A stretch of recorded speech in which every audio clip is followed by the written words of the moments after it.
कितना अरसा हो गया जेल में? मैनू जी 15वां साल 15वां साल जी। यानी दाढ़ी चिट्टी जेल च हुई हाँ जी ਜਦੋਂ ਆਏ ਸੀ ਤੇ ਵਾਲ ਕਾਲੇ ਸਨ जी। ਤੇ ਖੈਰ ਨਾਲ ਆਏ ਸੋ मैं जी भाई का बदला लैके आया सी ਭਾਈ ਦਾ ਬਦਲਾ जी। ਕੀ ਮਤਲਬ 302 ਭਾਈ ਨੂੰ ਕਿਸੇ ਨੇ ਕਤਲ ਕੀਤਾ ਸੀ? हाँ जी ਛੋਟਾ ਸੀ ਵੱਡਾ ਸੀ? बड़ा सी ਤੁਸੀਂ ਫਿਰ ਕਤਲ ਕੀਤਾ? हाँ जी। ਤੁਸੀਂ ਕਿਹਨੂੰ ਕਤਲ ਕੀਤਾ? जिन्हें उन्होंने मारिया सी ਕੌਣ ਹੈ ਉਹ? वो रिश्ते बनोई सी साडा जी। ਬਨੋਈ ਸੀ ਤੇ ਬਨੋਈ ਨੇ ਕਤਲ ਕਿਉਂ ਕੀਤਾ ਸੀ ਭਾਈ ਨੂੰ? बस जी एवें साड़ तू ਭਰਾ ਨੂੰ ਕਤਲ ਕਰਤਾ ਬਨੋਈ ਨੇ, ਬਨੋਈ ਨੂੰ ਕਤਲ ਕਰਕੇ ਭੈਣ ਨੂੰ ਬੇਵਾ ਕਰਤਾ ਤੁਸੀਂ।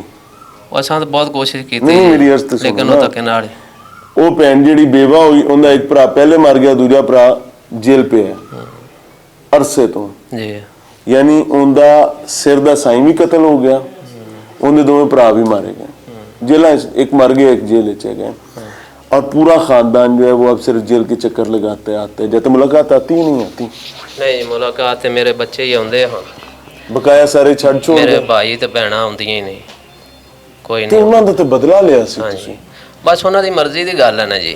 वो चाहुंदे भी असीं मतलब परचा नहीं सी कराया, असीं परचा नहीं सी कराया भी आप ही छड़ छुड़ देणगे, ਹਾਂ तो वो काम नहीं हो रहा जी। ਯਾਨੀ ਭੈਣ ਭਰਾ ਵੀ ਇੱਕ ਵਕਤ ਤੱਕ ਹੀ ਪਿੱਛੇ ਆਉਂਦੇ ਨੇ, ਉਸ ਤੋਂ ਬਾਅਦ ਛੱਡ ਛੋੜ ਜਾਂਦੇ ਨੇ। जी ਤੇ ਔਲਾਦਾਂ ਦਾ ਵੀ ਕੋਈ ਵਿਆਹ ਵੀ ਹੋ ਜਾਏਗਾ ਤਾਂ ਵੀ ਛੱਡ ਛੋੜ ਜਾਣਗੇ। ਕਿੰਨੀ ਸਜ਼ਾ ਹੋਈ ਹੈ? मैं जी पहलों मौसे आ रहा हुण 25 साल कैदी, हुण 15 साल हो गए, साल डेढ़ रहिंदी इंशाल्लाह।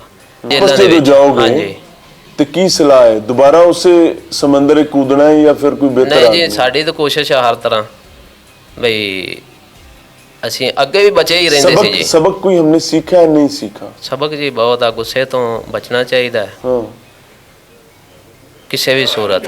हाँ 2 ਮਿੰਟ ਵਾਸਤੇ ਗੁੱਸਾ ਆ ਜਾਂਦਾ ਬੰਦੇ ਨੂੰ हाँ ਤੇ ਬੰਦਾ ਕਹਿੰਦਾ ਇਹਨੂੰ ਯਾਰ ਕਿਹੜਾ ਮਾਰ ਭੈਣ ਦੇ ਜਾਂ ਭਰਾ ਹਾਂ ਸਭ ਤੋਂ ਜ਼ਿਆਦਾ ਯਾਦ ਆਉਂਦਾ ਹੈ?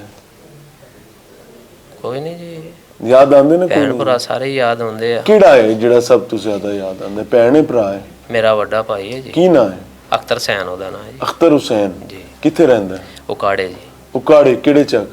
36 36 2L। ਅਖਤਰ ਹੁਸੈਨ ਸਾਹਿਬ ਜੀ। ਤੁਹਾਡੇ ਭਾਈ ਤੁਹਾਡੇ ਨਾਲ ਕੋਈ ਗੱਲ ਕਰਨਾ ਚਾਹ ਰਹੇ ਨੇ, ਅਖਤਰ ਹੁਸੈਨ ਨੂੰ ਕੋਈ ਪੈਗਾਮ ਦੇਣਾ ਚਾਹੋ? ਮੈਂ ਉਹੀ ਇਹਨੂੰ ਕਹਿਣਾ ਚਾਹੁੰਦਾ ਜੀ ਆਪਣੇ ਭਾਈ ਨੂੰ ਵੀ ਮੇਰੇ ਬੱਚਿਆਂ ਨਾਲ ਪਿਆਰ ਮੁਹੱਬਤ ਜਿਸ ਤਰ੍ਹਾਂ ਤੁਸੀਂ ਰੱਖ ਰਹੇ ਹੋ ਉਸੇ ਤਰ੍ਹਾਂ ਰੱਖਣ ਤੇ ਇਨਸ਼ਾਅੱਲਾ। ਮੈਨੂੰ ਉਹ ਜੀ ਅੱਜ ਤੱਕ ਨਹੀਂ ਮਿਲ ਕੇ ਗਿਆ ਅਖਤਰ ਹੁਸੈਨ ਕਦੀ ਨਹੀਂ ਜੀ। ਆਇਆ? ਮੇਰਾ ਉਹ ਭਾਈ ਵੀ ਆ ਹਾਂ ਤੇ ਮੇਰੇ ਪਿਓਾਂ ਬਜਾ ਵੀ ਆ। ਹਾਂ ਮੈਂ ਚਾਹੁੰਦਾ ਵੀ ਉਹ ਮਿਲਣ ਆਵੇ। मेरी वो दिन एक बारी मुलाकात हो जाती। अस्सलाम वालेकुम। वालेकुम अस्सलाम। कौन से सुपारे पर है पहले तो ये बताएं। मैंने 10 पारे हिफज कर लिए हैं। अरे अरे अरे माशाल्लाह, आखिरी 10? जी बड़ी मुबारक हो माशाल्लाह। खैर मुबारक। जेल क्यों आ गए, क्या हुआ? खैर है? हमारी मुखालफत है, 302 की मुखालफत चल रही है, इस वजह से हमारे पे झूठा कहाँ से पर्चा हुआ। 84 पांजल से, सहीवाल के रैशी। साहिवाल 84 5 जी। तो कितने अरसे से हुए जेल में? जेल में 26 महीने हो गए। 26 महीने हो गए। जी। कितने बच्चे हैं? मेरे 2 बेटे हैं। 2 बेटे। उम्र क्या है? एक 11वीं क्लास में पढ़ रहा है, दूसरा 9th क्लास में। कौन ज़्यादा याद आता है? बेटे भी आते हैं, बीवी भी याद आती है, भाई भी याद आते हैं। अम्मा अब्बा? वालदा और वालिद साहब फौत हुए हैं। अल्लाह उनको जवार रहमत रहमत करे। करे। कोई अपने बेटों को, जाहिर है उनका वालिद 26 महीने से जेल में है, जी तो माँ के लिए जवान बेटों को संभालना एक चैलेंज से कम नहीं है। जी। तो कोई पैगाम देना चाहें अपनी अहलिया के लिए, अपने बेटों के लिए? अच्छी परवरिश करनी चाहिए, उनको पढ़ाना चाहिए, उनका ख्याल करना चाहिए। लेकिन और अच्छी हमारे लिए परवरिश करने के लिए, पढ़ाने के लिए बाप का मौजूद होना जरूरी तो है। हमारे लिए दुआ गो रहे हैं कि हमें भी अल्लाह ताला माफ़ करे और जल्द अज जल्द उनके पास ले जाए। आमीन आमीन। कत्ल किया था? वो मुखालफत थी, इसलिए हमारे पे झूठा पर्चा। हमारा भतीजा उन्होंने मर्डर किया था और मेरे भतीजे ने बदला लिया, तो मुझ पे भी FIR दर्ज हो। भतीजे को समझाया नहीं था? वो उसका भाई कत्ल हुआ था, इस वजह नहीं, तो से। फिर कानून को कहते हैं छुट्टी पर चला जाए, अगर हमने खुद ही बदला लेना है। बस गलती कर बैठा। आप उस बदले को सपोर्ट करते हैं? नहीं सर, मैं लाहौर में था। अगर आपके बस में होता तो आप तो मैं रोकता उसको। रोकते? जी यानी बस में नहीं था। जी। तो भतीजा का है वो भतीजा भी जिसने है, बदला लिया? वो भी है जेल में। वो भी जेल में? जी। यानी सारे क्या वो बदला सब अल्लाह अब ताला माफ ख्वातीन ये वो सब जेल मुलाकात पर अल्लाह ताला माफ कोई उसके करे। तरले कोई उसकी मिलता है। जी जी चल रही बात है, अल्लाह ताला अल्लाह आसानी करे। जहाँ पे हम प्रिजनर्स की टेक्निकल ट्रेनिंग के लिए, उनकी टेक्निकल कैपेसिटी बिल्डिंग के लिए मुख्तलिफ उनको ट्रेड्स में ट्रेनिंग दी जाती है, ताकि वो रिहाई के बाद उनके पास एक टेक्निकल स्किल हो और वो ठीक है। बाइज्जत तरीके से अपना रोज़गार कमा सके। ये कुर्सी यहाँ जेल में बनी हुई है? जी ये बिल्कुल जेल की बनी हुई है। यहाँ पे हमारे पास टेफ्टा के 3 प्रोग्राम्स चलते हैं। एक वेल्डिंग ट्रेड है, एक मोटरसाइकिल मैकेनिक्स है और तीसरी जो है वो ट्रैक्टर मैकेनिक्स है। ये क्या चीज़ है? ये बेसिकली ब्लैंकेट वीविंग है। ये ब्लैंकेट्स बने हुए हैं अक्रॉस द पंजाब, जितनी भी जेल्स हैं उन सबको ब्लैंकेट्स जो हैं they are provided from central prison Sahiwal. Sahiwal jail से प्रोवाइड किए जाते हैं पूरे पंजाब की जेलों में। Very good very good very good. और ये ब्लैंकेट की क्वालिटी भी कोई बुरी नहीं है। जी जी नहीं, बहुत अच्छी बेहतरीन क्वालिटी है। और दूसरा ये है कि इसको पहले इसकी वीविंग होती है, उसके बाद इसकी मिलिंग होती है, रेजिंग होती है और इसके पूरे प्रोसेस मुकम्मल किए जाते हैं। सेकंड जो हमारे पास यहाँ पे ट्रेड है वो है कारपेट्स वीविंग की, कारपेट्स मैन्युफैक्चरिंग की। यहाँ पे मुख्तलिफ कारपेट्स, यहाँ पे न्यूजीलैंड वूल से कारपेट्स हम बनाते हैं। ठीक है। इसके अलावा अस्करी वूल से कारपेट्स। अस्करी वूल तो मेरे ख्याल से रिसेंटली ऐड इन हुई है ना? वो जो रिसेंटली ऐड हुई है वो न्यूजीलैंड वूल है। न्यूजीलैंड, अस्करी पुरानी वूल जी, अस्करी उससे पुरानी है। ठीक है। लेकिन वो दोनों क्वालिटी वाइज बहुत अच्छी हैं। उनके कारपेट्स के शेड्स में हम आपको लेके जाएंगे वहाँ पे। ये अभी अच्छा याद रखिएगा नाज़रीन, ये जो अभी आपको नजर आ रहे हैं ये फिनिश प्रोडक्ट नहीं है। अभी इन्होंने फिनिश प्रोडक्ट बनना है। ये बकायदा अभी एक प्रोसीजर से गुजरेंगे जहां पर इनको क्या उसे कहते हैं, पॉलिश किया जाता है, क्या इसके बाद इनको वॉश किया जाता है। वॉशिंग के बाद ये प्रॉपर फिनिश प्रोडक्ट नजर आएगी। बहरहाल जी बेहतरीन है, अप्रिशिएटेड। यहाँ पे जो ट्रेड्स हैं, यहाँ पे बेसिकली 2 तरह के ट्रेड्स हैं। एक टेफ्टा स्किल्स हम इनको प्रोवाइड करते हैं। टेफ्टा में हमारे पास 3 तरह के सेंटर्स हैं जो इनको टेक्निकल ट्रेनिंग दे रहे हैं।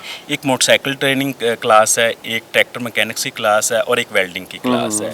तो इनमें से कुछ कोर्सेज़ का ड्यूरेशन 6 मंथ का है, कुछ का 3 मंथ का है।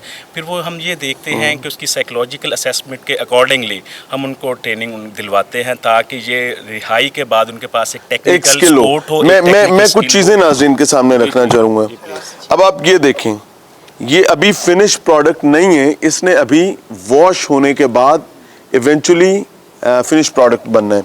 कलमा तैयबा है जी, और प्राइस जो है वो 4140 रुपये। ये टैक्सेस इसमें मिलाकर है सारे के, वो भी टैक्सेस इसमें शामिल होंगे। टोटल जीएसटी बिल्कुल इसी तरीके से ये भी कलमा तैयबा है, ये भी कलमा तैयबा है। ये साइजेस के हिसाब से, अब ये वाला साइज जो है ये दुरूद पाक लिखा हुआ है और ये 6300 का है। व्हाइल टॉकिंग अबाउट दिस रग, ये 20,700 की है। ये आपकी मार्केट में जो मिलेगी ये 20,700 रुपये की है। और ये इनकम है सेंट्रल जेल साहिवाल के जरिए जो प्रिजन्स ने कमाई होगी और इवेंचुअली वो आपके सिस्टम में ऐड इन होगी। आगे चल रहे हैं जी, दिखाते हैं। क्या नाम है? शकील अहमद। शकील साहब खैरियत से आए? हाँ जी खैरियत। की कीता जी? बस शादी कराई सी, डिग्री शादी कराना कोई जुर्म है? जुर्म है, डिग्री भोग रहे हैं। की होया किसी बनी नहीं बीवी ना? खुला हो गया। हाँ? खुला हो गया। खुला हो गया, मारदा पिटदा होगा? नहीं मैं तो ना करो ना, मतलब तो ज्यादती है ना। उन कोई तो गल सीधी करो, कुछ तो कीता होगा। 16 साल वसी है, लेकिन वो मार पीटना थोड़ा वसी है। कितने बच्चे ने? 7 बच्चे, 7 बालों तो बाद खुला। ਇਹ ਜਿਹੜੇ ਲੋਕ ਵੇਖ ਰਹੇ ਨੇ ਨਾ, ਇਹ 'ਚੋਂ ਅਕਸਰ ਵਿਆਹ ਵਰੇ ਹੋਣੇ ਨੇ। ਕੋਈ ਮੋਟੀ ਗੱਲ ਸਾਨੂੰ ਸਮਝਾਓ ਕਿ ਘਰ ਟੁੱਟਦਾ ਕਿਉਂ? ਸੱਸ ਸਹੁਰੇ ਦੀ ਵਜ੍ਹਾ ਨਾਲ, ਸਾਲਿਆਂ ਦੀ ਵਜ੍ਹਾ ਨਾਲ। ਸੱਸ ਸਹੁਰੇ ਤੇ ਸਾਲੇ ਦੀ ਵਜ੍ਹਾ ਤੋਂ, ਉਹਨਾਂ ਦੀ ਦਖਲ ਅੰਦਾਜ਼ੀ ਦੀ ਵਜ੍ਹਾ ਤੋਂ। ਸਾਡੀ ਦੋਵਾਂ ਜੀਆਂ ਦੀ ਕੋਈ ਲੜਾਈ ਨਹੀਂ। ਕੀ ਦਖਲ ਅੰਦਾਜ਼ੀ ਕਰਦੇ ਸਨ? ਕਹਿੰਦੇ ਸੀ ਕੁੱਟਿਆ ਮਾਰਿਆ ਨਾ ਕਰ। ਨਹੀਂ ਨਹੀਂ, ਹਾਂ ਉਹ ਕਹਿੰਦੇ ਸੀ ਘਰ ਜਵਾਈ ਰਹੇ। ਕਰ ਜਵਾਈ ਬਣ ਗਿਆ ਜੀ। ਨਹੀਂ ਤੇ ਉਹ ਕੀ ਸੇਠ ਬਿਰਲਾ ਦਾਸ ਦੇ ਜਵਾਈ ਸੀ ਜਿਹੜਾ ਜਿੰਦੇ ਕੋਲ ਬੜੇ ਅਸਾਸੇ ਤੇ ਜਾਇਦਾਦਾਂ ਸਨ? ਉਹਨਾਂ ਦੀਆਂ 2 ਬੱਚੀਆਂ, ਇੱਕ ਪਹਿਲੇ ਘਰ ਰੱਖੀ, ਦੂਸਰੀ ਜਿਹੜੀ ਸੀ ਉਹ ਵੀ ਘਰ ਲੈ ਗਏ। ਹਾਂ 7 ਬੱਚਿਆਂ ਨਾਲ। 7 ਬੱਚਿਆਂ ਕੋਈ ਤਾਂ ਵਜ੍ਹਾ ਹੋਏਗੀ ਨਾ 7 ਬਾਲਾਂ ਦੇ ਨਾਲ। ਅਗਰ ਕੋਈ ਧੀ ਘਰ ਲੈ ਜਾ ਰਿਹਾ ਹੈਗਾ ਤੇ ਉਹ ਸਾਰੀਆਂ ਆਪਣੀਆਂ ਸੱਚੀਆਂ ਤੇ ਨਹੀਂ ਨੇ ਨਾ, ਕੁਝ ਤਾਂ ਕਰਦਾ ਹੋਏਗਾ। ਮੈਂ ਉੱਥੇ ਖਰਚਾ ਨਹੀਂ ਦਿੱਤਾ। ਸਮਾਨ ਚੁੱਕ ਕੇ ਲੈ ਕੇ ਚਲੇ ਗਏ, ਲੇਕਿਨ ਮੈਂ ਖਰਚਾ ਨਹੀਂ ਦੇਣਾ ਪਸੰਦ ਕੀਤਾ, ਨਾ ਮੈਂ ਗਿਆ ਮਗਰ। ਮੁਤਮਈਨ ਹੋ? ਠੀਕ ਕੀਤਾ। ਮੁਤਮਨ ਸਹੀ ਹੈ, ਉੱਥੇ ਕੁੱਤੀ ਜ਼ਿੰਦਗੀ ਨੂੰ ਆ ਚੰਗੀ। ਤੇ 7 ਬਾਲ ਜਿਹੜੇ ਨੇ ਉਹ ਮਾਂ ਸਾਂਭੇਗੀ? ਬਿਲਕੁਲ ਉਹਦਾ ਹੱਕ ਬਣਦਾ। ਤੇ ਪਿਓ ਦਾ ਹੱਕ ਕੀ ਬਣਦਾ? ਪਿਓ ਦਾ ਜਿਹਦੀ ਮਾਂ ਦੇ ਪਿੱਛੇ ਲੱਗ ਕੇ ਗਈ ਨਹੀਂ ਹੈ ਬਾਲ ਉਹਦੀ ਮਾਂ ਦੇ ਇਕੱਲੇ ਹੈਗੇ ਸਨ, ਨਹੀਂ ਬਾਹਰ ਉਹਨੇ ਜਾਵਾਂਗਾ ਇਕੱਲੀ ਨਹੀਂ ਜੰਮੇ ਸਨ। ਉਹਦੀ ਮਾਂ ਦਾ ਗੁਨਾਹ ਨਾ ਨਹੀਂ ਤੇ ਪਿਓ ਕਿਸ ਲਈ ਹੈਗਾ? ਪਿਓ ਮੈਂ ਬਾਹਰ ਜਾਊਂਗਾ ਸਾਲ ਭੋਗ ਪਿਓ ਕੇ ਤੇ ਜਾਊਂਗਾ ਮਰਦ ਹੈ ਨਾ, ਜੀ ਬਿਲਕੁਲ ਪਿਓ ਦਾ ਕੰਮ ਹੈਗਾ ਔਖਾ ਸੌਖਾ ਵੇਲਾ ਹੋਵੇ ਤੇ ਉਹਨੇ ਆਪਣੀ ਔਲਾਦ ਦਾ ਖਿਆਲ ਰੱਖਣਾ, ਆਪਣੀ ਸਵਾਣੀ ਦਾ ਖਿਆਲ ਰੱਖਣਾ। ਪਿਓ ਨੂੰ ਤੇ ਰੱਬ ਨੇ ਵਾਰਿਸ ਬਣਾਇਆ ਹੈ, ਜ਼ਿੰਮੇਦਾਰ ਬਣਾਇਆ ਹੈ। ਸਰ ਜਿਹੜਾ ਨਾ ਕਾਨੂੰਨ ਦੇ ਹਿਸਾਬ ਨਾਲ ਚੱਲੀਏ ਹਾਂ ਲੇਕਿਨ ਖਰਚਾ ਮੈਂ ਨਹੀਂ ਅਫੋਰਡ ਕਰ ਸਕਦਾ ਅਫੋਰਡ ਨਹੀਂ ਕਰ ਸਕਦਾ। ਅੱਛਾ ਲੇਕਿਨ ਕਿਸੇ ਤਰੀਕੇ ਵੀ ਮੈਂ ਆਪਣਾ ਘਰ ਵੀ ਵੇਚ ਕੇ ਉੱਥੇ ਖਵਾ ਬੈਠਾ ਹਾਂ ਹਾਂ 2-4 ਪਰਿਆਂ ਕੀਤੀਆਂ ਲੇਕਿਨ ਉਹਨਾਂ ਮੈਨੂੰ ਡੰਡ ਪਾ ਦਿੱਤਾ ਉਹਨੇ ਕਿਹਾ ਜੀ ਤੇ 5 ਲੱਖ रुपया ਦੇ सुलह करा देने तेरी दे देता घर नाजरीन ईद का मौका है, ये खुशी का दिन है, लेकिन आज भी मैं बहुत जिम्मेदारी के साथ बता रहा हूँ, आज भी कई घर ऐसे होंगे जहाँ पर औरत के चेहरे पर खुशी चाहत के खिलाफ है, मजबूरन है। कई घर ऐसे होंगे जहाँ मर्द के चेहरे पर खुशी जो है वो मजबूरन है और अंदर से दोनों खुश नहीं है। वजह क्या है? तीसरा फरीक या फिर दस्तदराजी। ये चीज जहन में रखें, ना शरा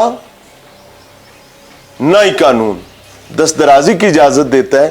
और हमारे यहाँ इस कल्चर में एक बदबख्ती है कि हम दस्तदराजी अपना बुनियादी हक समझते हैं। दस्तदराजी, जुबान दराजी, वो तीसरा किसी भी शक्ल में, और फिर वो रुल गई औलादें। बाप मुतमईन खड़ा है, मैं कोई डिस्ग्रेस नहीं करना चाहूँगा, वो मुतमईन है, इसी तरह माँ भी शायद मुतमईन होगी, लेकिन वो 7 बच्चे जो हैं उनको ना माँ बचा सकी ना बाप बचा सका। वो अपनी ज़िंदगी, वो क्या रोड़े से किसी ने पूछा रोड़िया रोड़िया गोल क्यों आया, उन्हें क्या ठिड्डे खा के आगे चल रहे हैं।